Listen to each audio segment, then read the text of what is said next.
Okay, so let's get started. Thank you for joining us today for this presentation on global learning for Latinx students. This presentation is a collaboration between the UC Education Abroad program and the UC San Diego Raza Resource Center. We hope you find this information helpful as you consider the possibility of studying away. Now, a reminder that this presentation will be recorded and posted on YouTube, and we will also be sharing the slides with you all after the presentation concludes. So this presentation is part of the UC system-wide Exploring Your Identity program, Exploring Your Identity presentation. We've offered various presentations and workshops throughout this past year, focusing on different identities.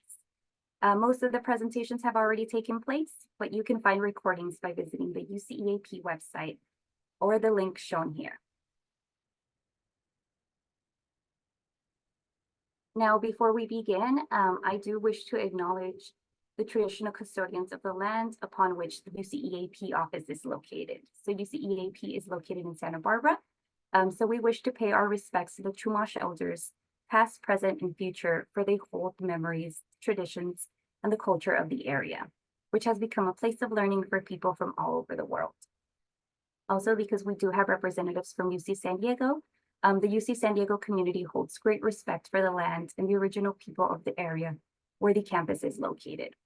The university was built on the unceded territory of the Kumuyan Nation, and today the Kumuyan people continue to maintain their political sovereignty and cultural traditions as vital members of the San Diego community. We acknowledge the tremendous contributions to our region and thank them for their stewardship.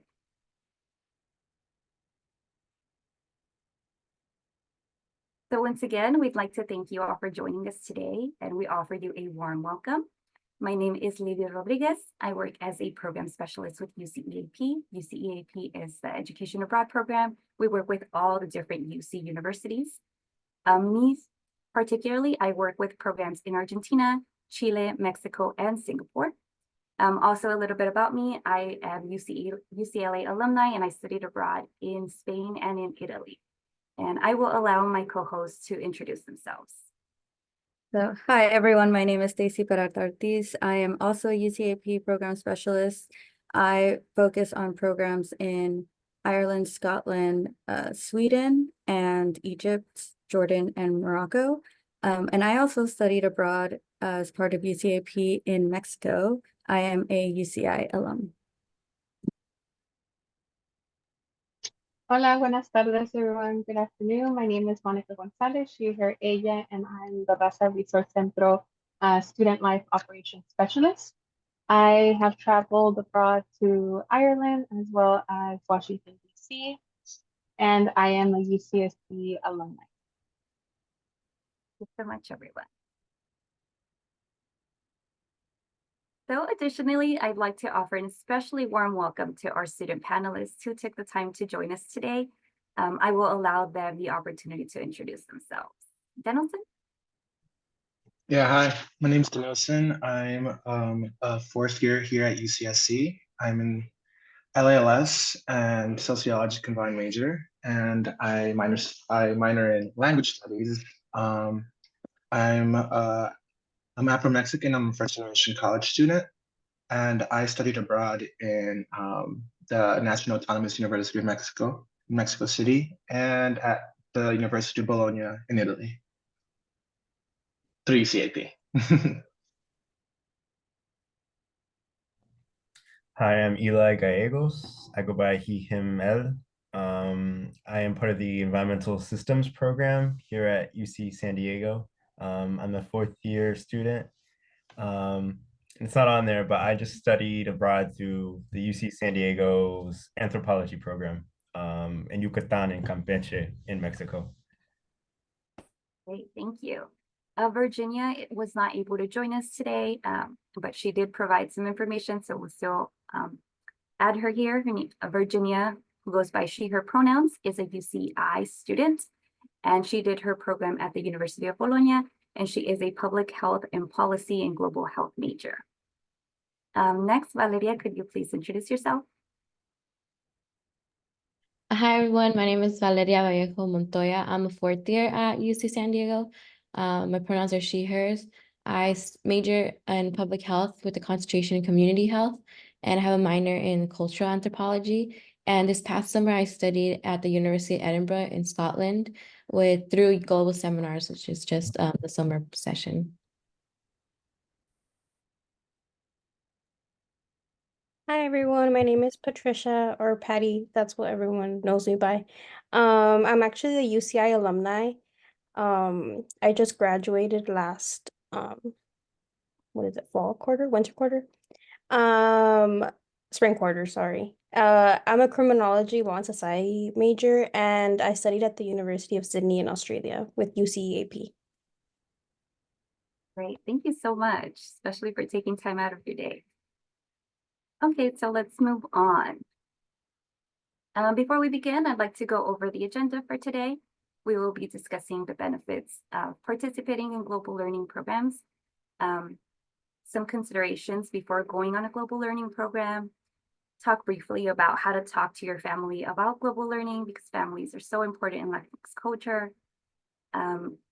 We can talk with our panelists about some of the successes and challenges in different cultural regions. And lastly, we'll have an opportunity to hear from our global learning alumni panel.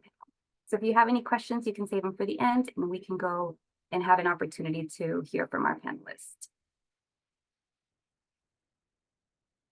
So as you begin to consider the possibility of global learning, you may be asking yourself, why should I participate in global learning?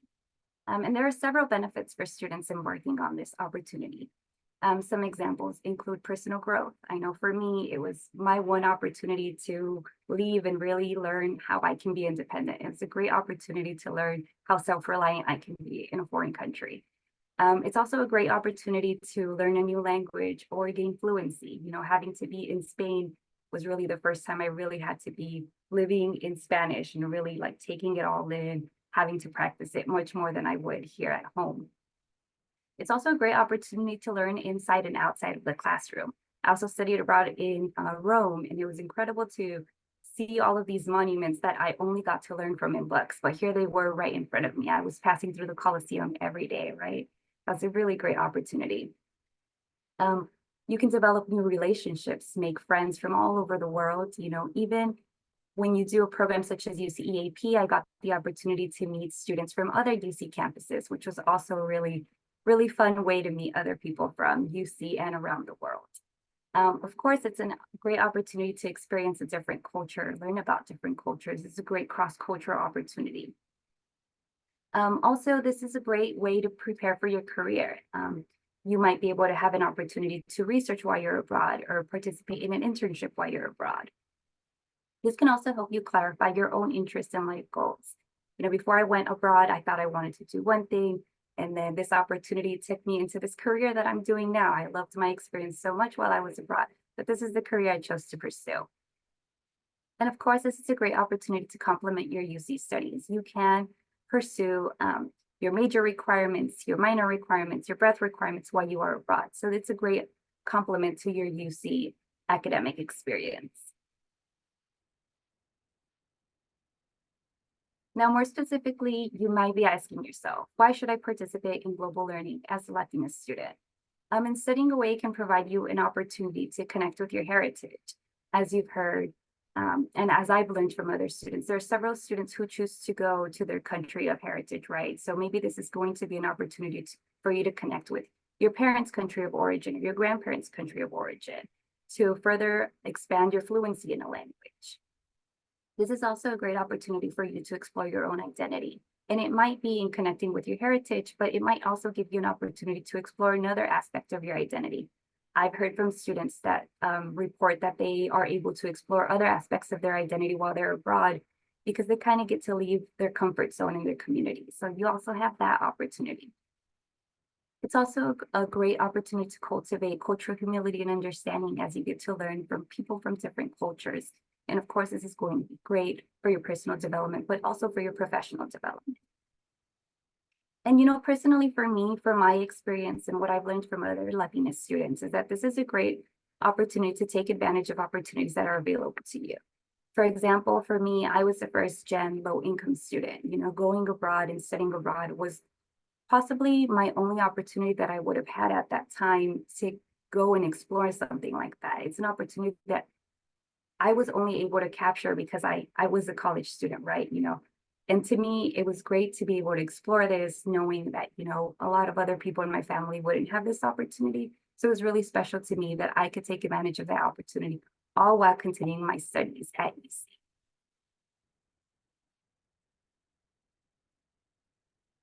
So moving on to some considerations before participating in global learning. So there's a lot of things to consider when, studying abroad or studying away. So a question we get often is, how will it work for grades and credits?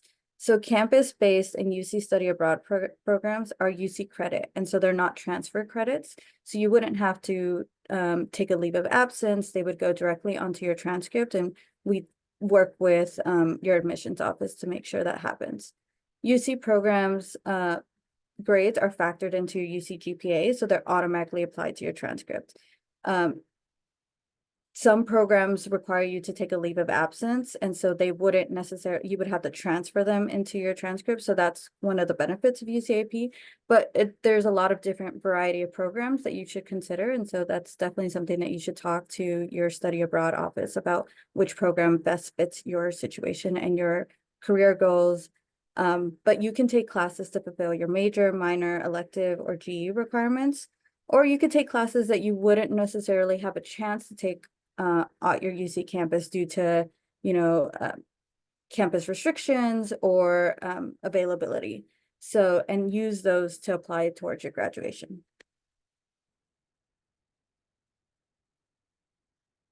Another issue that students are very aware of is obviously cost. So financial aid goes with you on UC programs. If you decide to do a program such as UCAP or a UC campus specific program, most of the time financial aid will go with you, and that allows students to study abroad in situations that normally they wouldn't have never been able to go due to cost. So for example, I was able to study abroad because of that. I was able to get my first passport because there's a program on specific campuses that allows the campuses to give you a stipend to pay for your passport. So cost is definitely something that you should consider, but don't let that steer you away from studying abroad and giving you those opportunities.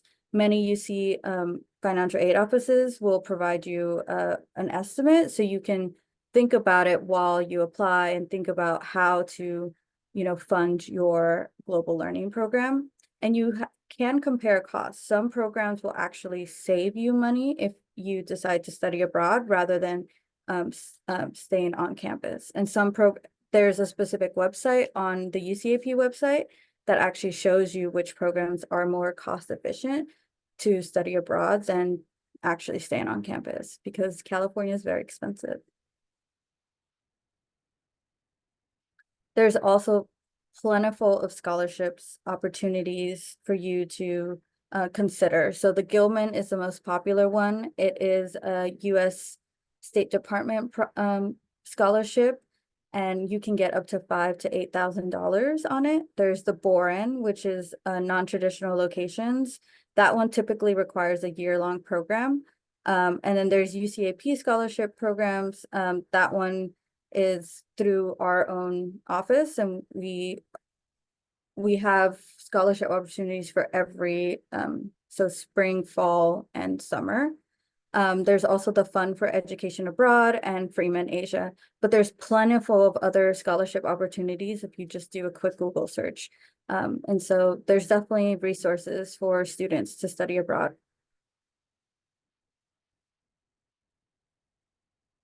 So obviously the question for students who are in a non-traditional situation would be, how would it affect my immigration status? And there is no right or wrong answer.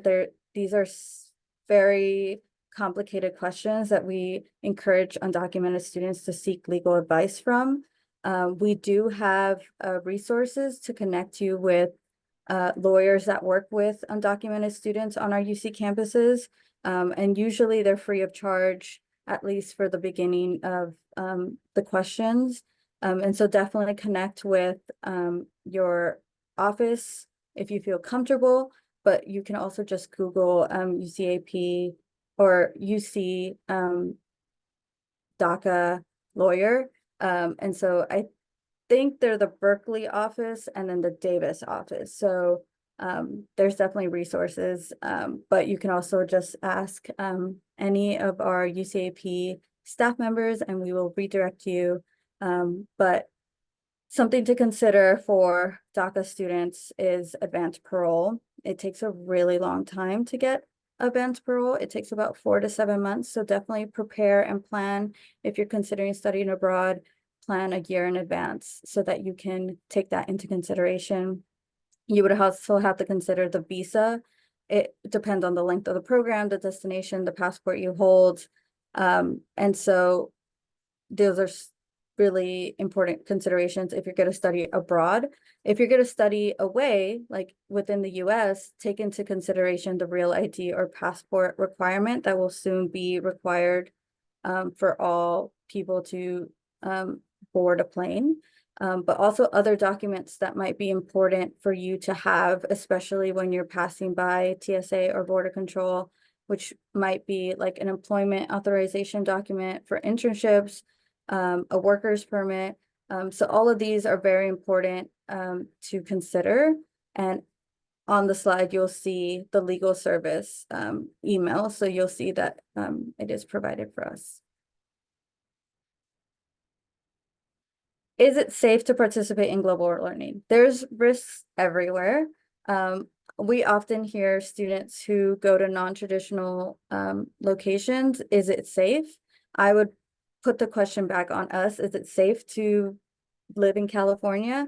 So kind of change your narrative, change the way you think about how you see other countries. It's up to you to take care of your safety. We obviously have a health and safety risk team, so we would never send students to locations that are deemed unsafe due to war or severe crime. But it is also an individual decision to take, and consider how your identity might impact your study abroad or study away. So this is like things to consider if you're of the LGBTQIA community, like consider the location that you might want to study abroad in. It would be really difficult if, for example, you're identify as a different gender to study in Egypt, for example, because they only consider the gender on your passport, and that's something that we have to respect as it is a government verified thing. But it is possible to study in non-traditional countries that are very restrictive towards different identities and different situations, but it's something that you have to consider as a person. Like, are you gonna take that risk? And we'll support you every step of the way. We have resources, we have mental health resources, but it's something that you have to consider and know the risk of your destination. So if there's natural disasters, political unrest, know that that's something that you might possibly face, but be prepared, be flexible, and be adaptable. Our students are very resilient, and we've seen them be able to do amazing things in their countries that they decide to do, internships. They've interned at government offices. They've explored oceans in our marine biology programs. So definitely there's opportunity. Don't let that fear prevent you from doing things that could possibly you wouldn't be able to do at a UC campus. Another important thing is in the Latina community is obviously talking to our parents and talking to our family members. So some of the questions that we get are, where are you going and who gave you permission and where are you going to get this money from? Just in the initial intake of telling them I'm going to study abroad. So some of the things that we, encourage is do your research prior to alerting your family members that you want to study abroad.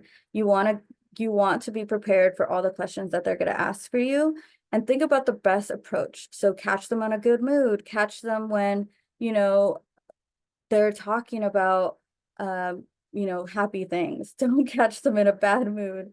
And listen to understand. These are, don't make it an argument.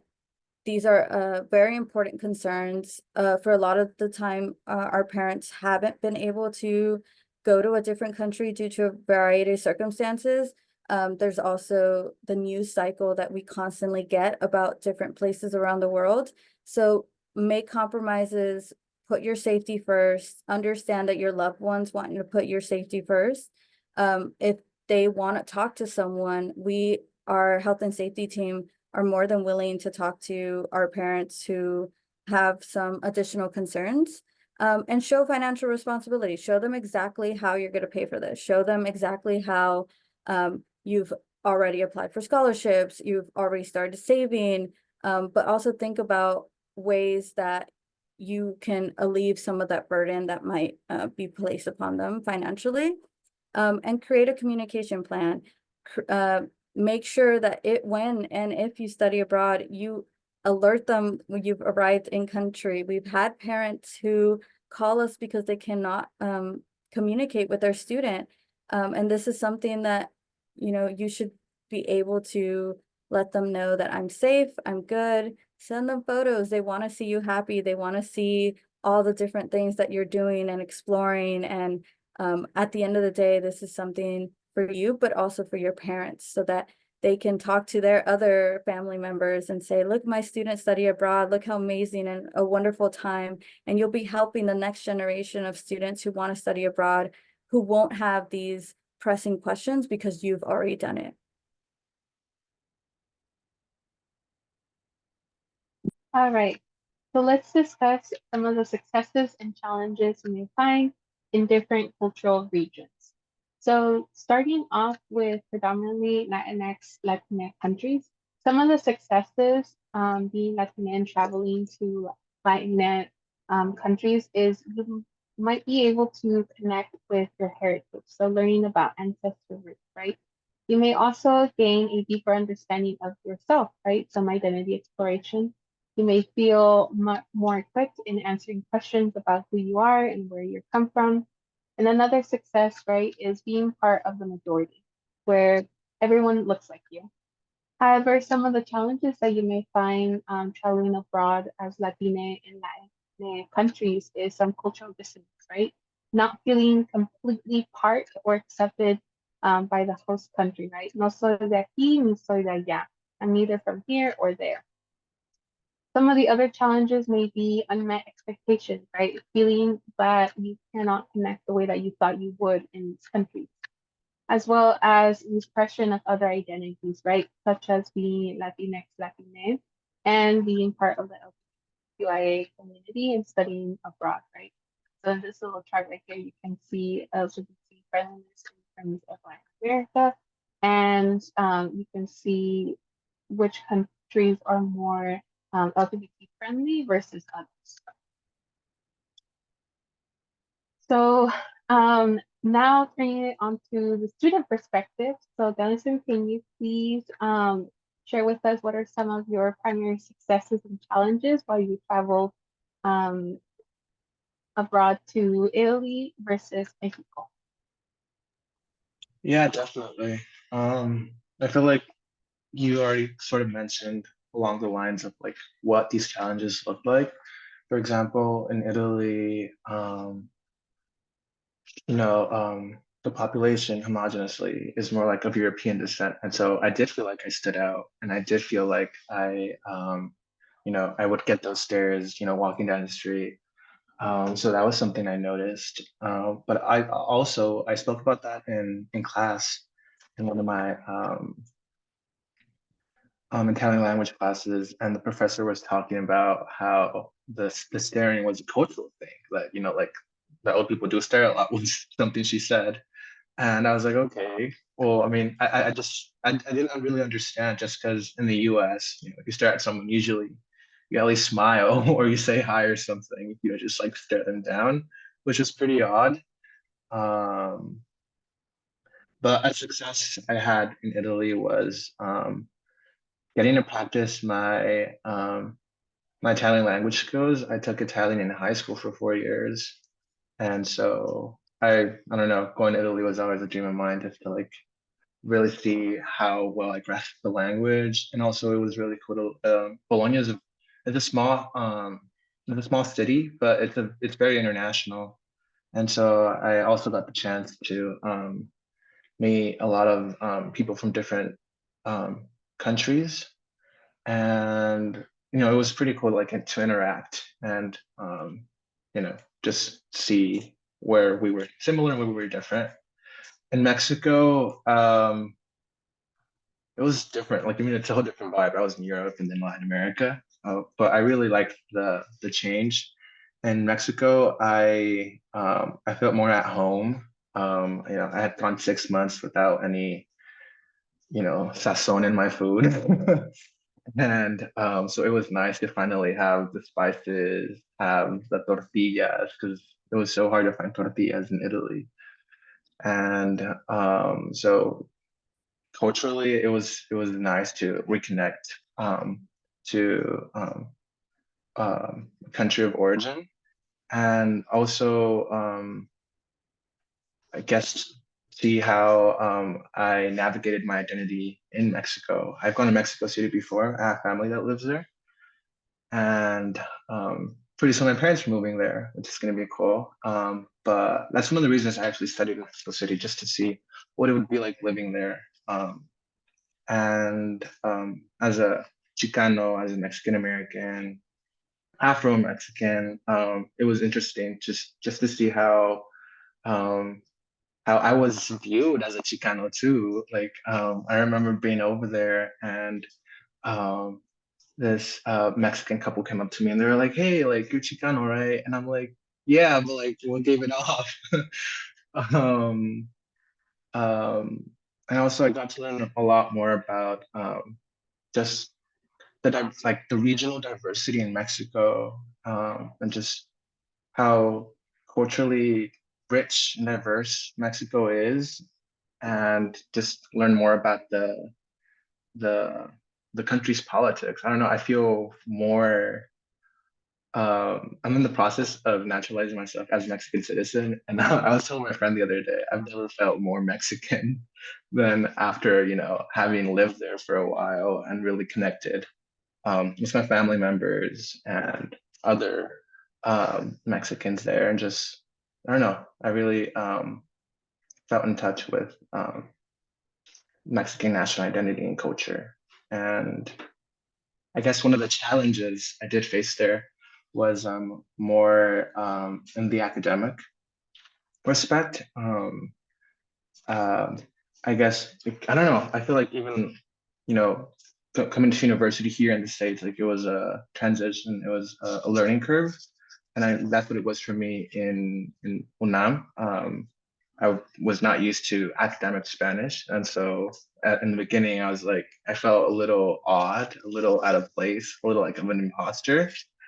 Um, but what helped was, speaking to my other Latinx friends, and just seeing where our experiences overlapped, and seeing how we could come up with solutions to that. And then it took me a while, but eventually I was able to feel confident in the classroom studying. Um, and yeah. Thank you. Now, Eli, could you please share with us what are some primary successes and challenges you experienced while studying in Mexico? Yeah, all right. So first and foremost, my experience was not like a classroom setting. We went to like 15, 16 different archaeological sites around southern Mexico.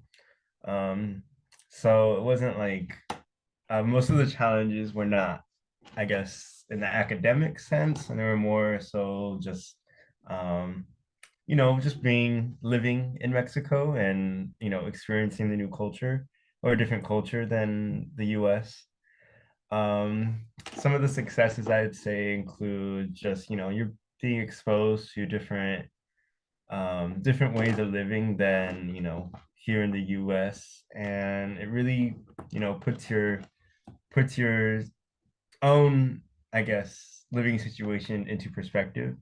And you just get to see different things, meet different people that, speak different. Maybe you're around people that don't look like you as much. Um, and you're even just the people that you go on the trip with, there's some of them, your classmates, your peers have different uh what's the word, different strengths in speaking the language or their connection to Latino identity. And I'd say some of the primary successes happen to be I got to practice my Spanish more, just understanding it better, being able to speak it a bit more. um, More challenges include, I guess, navigating a space that, is foreign to you, or with good connotation, navigating a space that's different than what you're normally used to. And just, being able to take up space too within that, uh, within, your non-traditional classroom space. It was really exciting being able to, experience the place as as experience of a realm that's non-traditionally not related to STEM. And as a STEM student, you're kind of, locked in a bubble with that. So I'd say that's one of the more challenge slash success, kind of switching the gears a little in your head. Um, yeah, I think, I don't know. Nothing comes to mind right now. Sorry.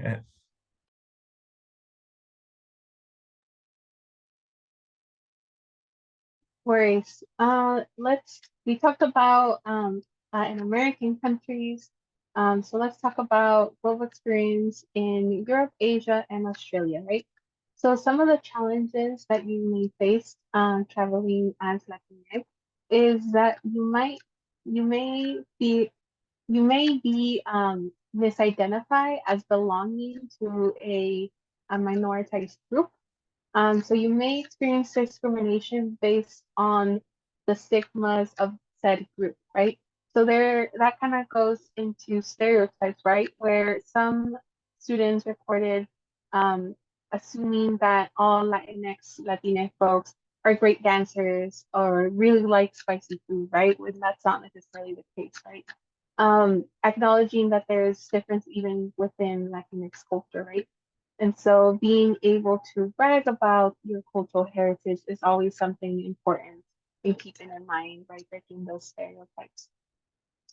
Other students reported some of the challenges might be isolation based on one or more parts of your identity. So not only being Latina abroad, but maybe identifying as LGBTQIA in a country that's not supported of the community, or living in a racially homogenous society may also feel some isolation.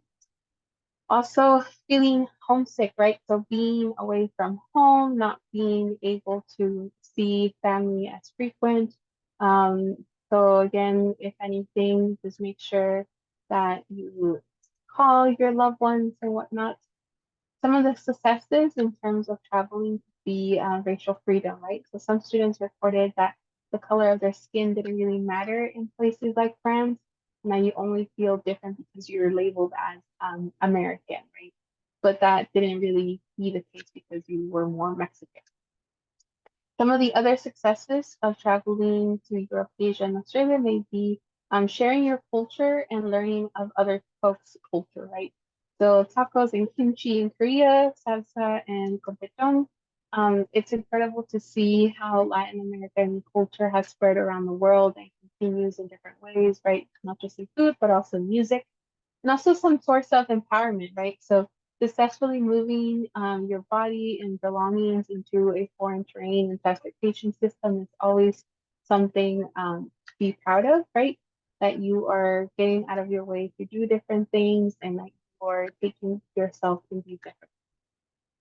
So now I can have Valeria, if you can please share what are your primary successes and challenges that you experienced when traveling to Scotland.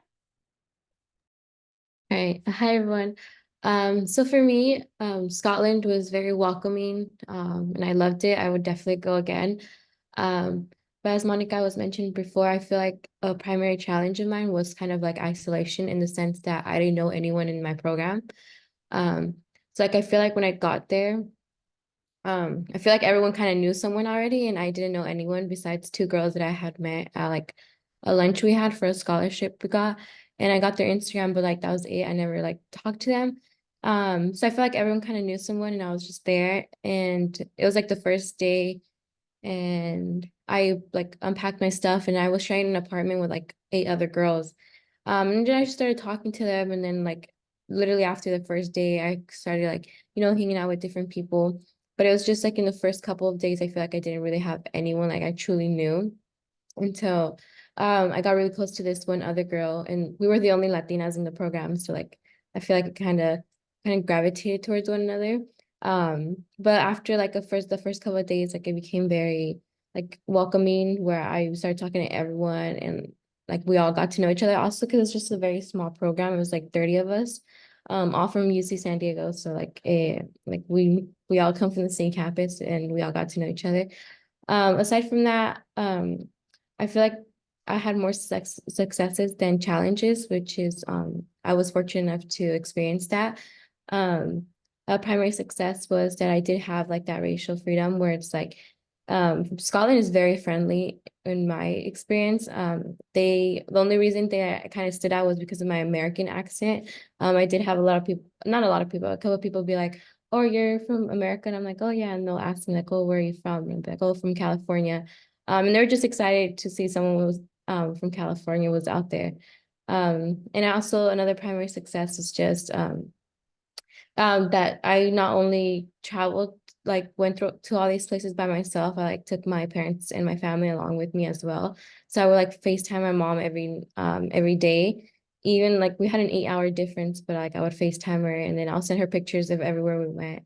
It's kind of like she went along with me, or both of them went along with me. And before my program even started, my sister did we traveled beforehand to France, and then she dropped me off in Scotland, and well, we spent a week before my program started. So like that helped a lot where I wasn't traveling alone because I had never traveled alone. So I was kind of really scared. So having her there with me, like helped a lot where she just dropped me off, and like we spent a week in Edinburgh before my program started. So my sister was able to see the city with me, and then like after she left, like I had 6 more weeks there, and like I experienced it by myself with like the new friends that I made. So Scotland was a very great experience, and I'm very fond of the memories I made.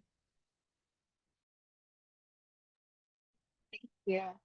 So for the next student perspective, if Patricia can share, what are your primary successes and challenges while traveling, studying? Okay. Hi, so I'm also very fortunate that I had a lot more successes than I did have challenges. So I'll share the challenges first and then get them out of the way. I think one thing is that I kind of struggled with was like separating from my home country as an identity itself, because be prepared to hear opinions about where you're from. Um, I think especially in Australia, a lot of their information on the US comes from the media. And so just like the media here controls what you see from other countries, they do the same in other countries. And so when I would mention that I was from the US, they would just automatically assume the worst. And it was hard for them to like separate me as a person to like everything that they hear on the news. In every single class that I took, it was always like, "Oh, you're from the US?" Like, "Oh, let me just say this, and that." And sometimes the opinions were not very nice or very like welcoming to hear. I even took an Australian sports class, and like even then the instructor was like, "Oh, cricket is so much more fun than baseball. You Americans, this, and that." And I was like, "Okay, like I don't even watch baseball that much, but sure." Um, Another thing is that it was academically challenging. It was like Australia, Sydney, the University of Sydney, specifically, it was a learning curve. I did have a learning curve just learning the terminology and the way that they kind of run their university was a lot different from what I was used to at UCI. Now going to like the successes that I did have, because I had a lot. I learned a lot about myself because there were times where I did feel homesick, and I did go through a lot of what would I say, like mental crisis while I was there, just because you're in a new place, you don't know anyone.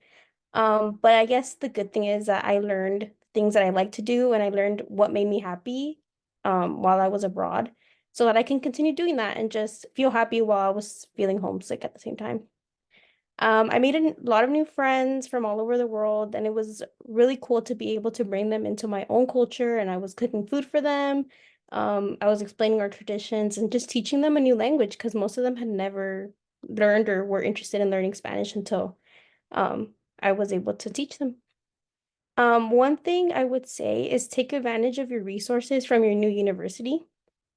One thing I never took advantage at UCI was free therapy. But when I was abroad, even as a study abroad student or like as an international student, you have access to these resources. When I was feeling very homesick, I actually sought therapy with the University of Sydney. And also, I actually got to do goat yoga with with goats, and it was so much fun that I probably wouldn't have taken um advantage of if I was here at UCI, because I would have been like, oh, like it's just a part of my university. But just reach out and take advantage of everything that's offered to you, especially if it's free. Yeah, thank you. All right, moving to the last part. So if you decide to have your global experience in other parts of the United States, some of the challenges that you may face is that there is a diverse climate in various states, right? So while California considers itself to be very progressive in terms of accepting folks of various identities, other states may be a lot harsher in terms of embracing diversity. So for example, immigrant climate, LGBT climate, as well as racial climate.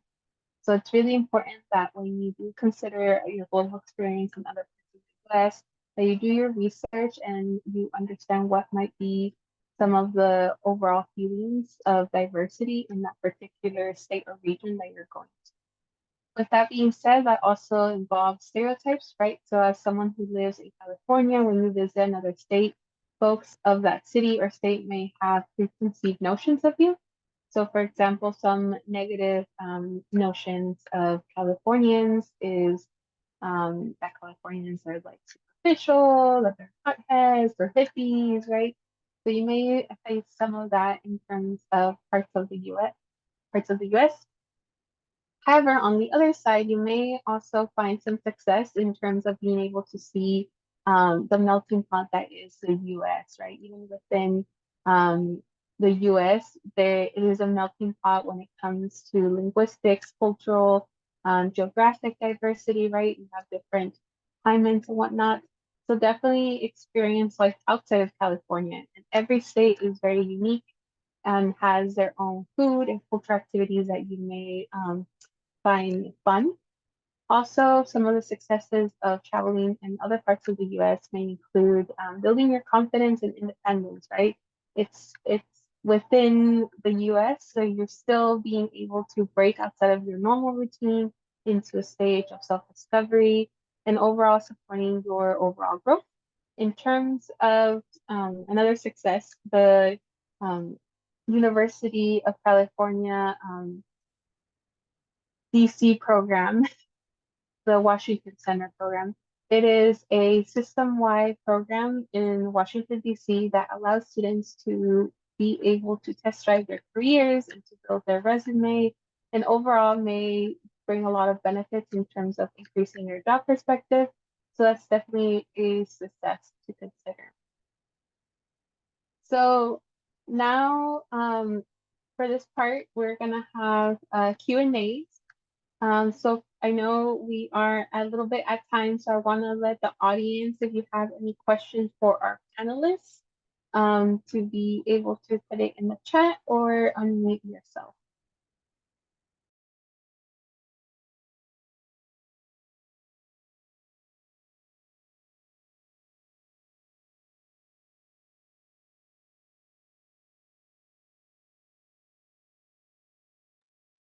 I see a question. If you're able to unmute yourself, feel free to try. Oh, okay, thank you. Can y'all hear me, by the way? Yes, yes, welcome. Oh, perfect. Thank you. Th This question can go for anyone that can answer. Um, but during the process of applying to scholarships, I know like there's a lot, which is great, but it can also be very hard to manage or keep track of what you've gotten, what you haven't gotten. What are some strategies to kind of stay organized throughout that whole process, which can be a whole year?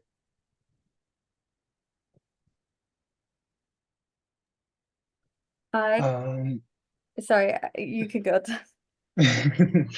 um, I organized like my essays and stuff like in a Google Doc, and that's where I kept like I kept it in a folder, and then I what's it called, organized by like scholarship name, and then in the event you're doing more than like, you know, 3, 5, maybe doing a Google Sheet for them would be a good idea too. Can I add something to that? Another thing that I experienced when funding my study abroad, your financial aid transfers. And one thing that I remember hearing in one of these meetings that I went to was that sometimes studying in another university is a lot cheaper. So if you have that financial burden or that like thought in your head where I need to apply to a bunch of scholarships because I need to fund my education abroad, sometimes it's a lot cheaper, and depending on where you go, the conversion of money helps a lot. One thing I would also recommend, I know you mentioned just about scholarships, but in general, I would say apply for a travel credit card in case your financial aid doesn't come in when you need to start buying flights or any of that. A travel credit card comes in handy, and then you could just pay yourself back or pay back your credit card. Awesome, thank you very much.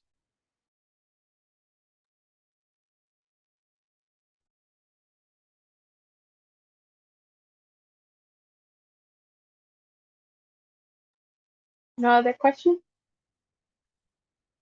Okay. In that case, we'll start with a question for the panelists. So, Delson, if you can please share with us how, if at all, your identity as Latinx student played in your experience abroad.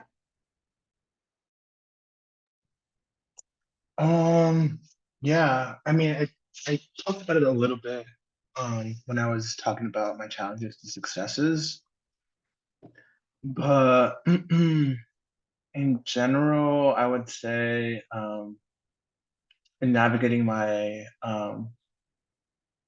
identity while abroad, I had a positive experience. Um, like one of the other panelists mentioned, I feel like you know, I was more so looked at uh, you know, a little negatively when people would would hear my American accent.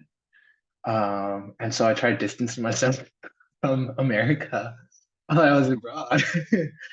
um, uh, I guess I don't know. I guess I was also able to like you know, uh try to like understand how I see myself as an American, because I remembered I did apply for the Gilman scholarship, and it was like, oh, like how are you to present like being you know, a US American abroad, and I was like, I don't know what that means. So it was like being abroad was a good moment to sort of like negotiate that for myself. And no, I just because I don't really like uh resonate with like what would be looked at as American in like the mainstream sort of way. Um, so yeah, I guess I would say that's how my identity like impacted my experience abroad. Yeah. Valeria, how did your family react to wanting to participate in global learning? How did you overcome any worries or hesitations? So for me, I'm also a first generation student, college student, and also come from a low income background. But when I'm the youngest, so my older sister, when she was in college, she studied abroad in Spain. And so obviously she was the first one in our family who kind of did anything like that. So when she did it, my family was very hesitant. So when I like brought up the idea that I was looking into studying abroad at the end of like my third year, I feel like because my sister had done it and had like a good experience with it, my parents were like, "Oh, good for you." You know, they were very happy. They just, you know, asked obviously a whole bunch of questions like, "Oh, where, with who, why, blah blah blah." And when I told them like, "Oh, I was looking into Scotland," they got very excited because they watch especially my dad, like he knows a lot about history and he watches a lot of like documentaries, also just historical documentaries. So he thought that Scotland was very beautiful. And then my mom too, she watches a show that's based in Scotland. So she was like very excited for me as well. So they reacted like very positive, very happy for me. Obviously I just had to like sit them down and tell them like how I was planning on doing it, because obviously one of their biggest worries was, okay, how are you going to fund it? Do you have the money? Like, you know, like we'll help you in what in like any way we can, but like it's not going to be much. And obviously like I knew that even when I thought about doing study abroad, I was like, I'm not expecting my parents to like help me in any way. If I'm doing it, I'm just gonna do it by myself. And for me, like I don't want to put that burden on them. So it was just I sitting them down and telling them like I already have money saved from like previous scholarships, and like I told them I'm applying to this and that, and like if I get these scholarships that I'm applying to, like my program will be fully funded. And like that kind of alleviated like any worries they had or hesitations for me like even affording going abroad.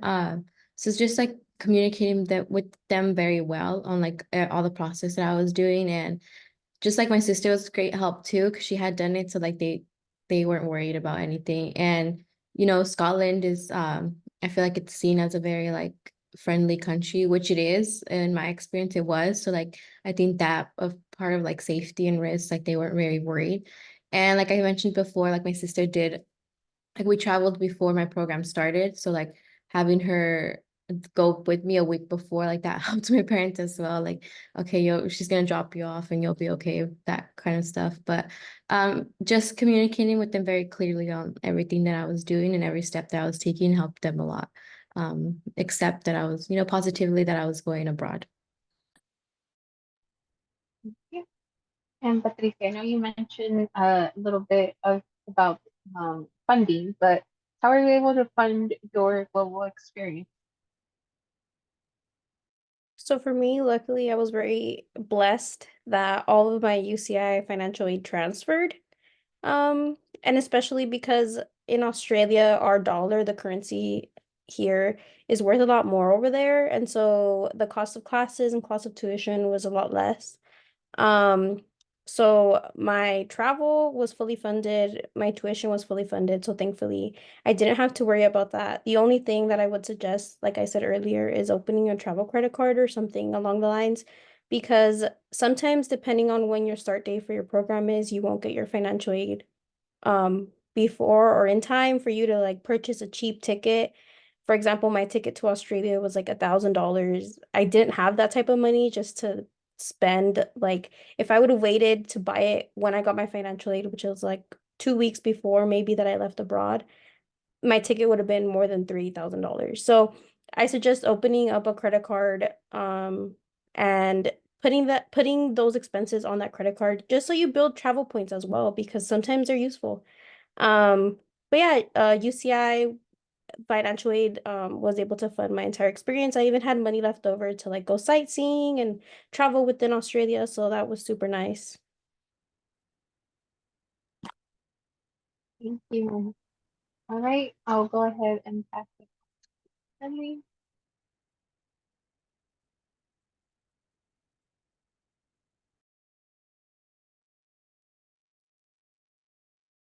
I'm sorry, Monica, I had a hard time hearing you. Can you repeat what you said? Oh, I said thank you, panelists. I'll pass it on to Lily. Oh, okay, thank you. Okay, so we are just about wrapping up. So we'd like to thank you all for joining us today. We hope this presentation has been helpful as you consider the possibility of studying away or studying abroad. We encourage you to visit the following identity resources to learn more. Like I said, I will be sending a copy of the presentation so you can grab the QR codes then. And lastly, just like to remind you all that we have hosted several different other Identity Abroad series presentations. So some previous presentations include Study Abroad and Away for Undocumented Students, if that's something that you or someone you know is interested in. We also have presentations specifically for the LGBTQIA community. Also presentations that are specific for first generation students. So if you haven't already, I encourage you to seek those out, and you can find those on the UCEAP website. Once again, we'd like to thank you all for joining us today, and we hope this presentation has been helpful.